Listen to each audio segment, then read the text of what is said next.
בשמאל ובימין, הבנו שכדי לייצר את השינוי, Kondisi Perdana Menteri Israel Benjamin Netanyahu dikabarkan mendapat tekanan dari internal.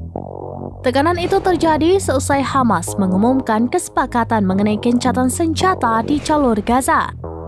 Ratusan demonstran Israel dan keluarga sandera yang ditahan Hamas menuntut Netanyahu menerima kesepakatan tersebut. Mereka beramai-ramai menggeruduk rumah Netanyahu dan menyuarakan tuntutannya. Ibu dari sandera Matan Zanjoger, Einaf Zanjoger, mengatakan kepada Channel 12 Israel berbicara kepada Perdana Menteri Benjamin Netanyahu. Ia menantang Netanyahu untuk mengembalikan seluruh sandera yang ditahan Hamas. Secara paralel, Forum Keluarga Tahanan Israel mengatakan bahwa mereka menyambut keputusan Hamas yang menerima gencatan senjata.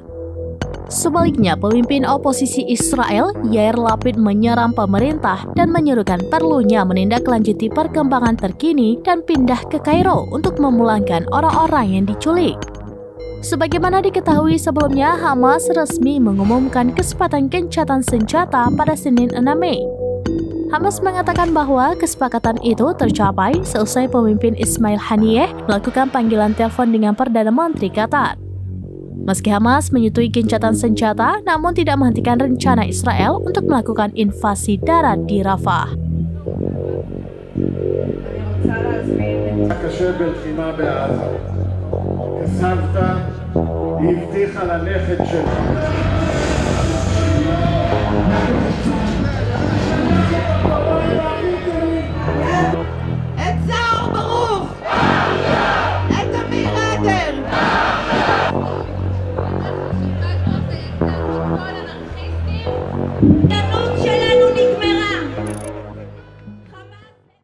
Download Tribun X sekarang, menghadirkan lokal menjadi Indonesia.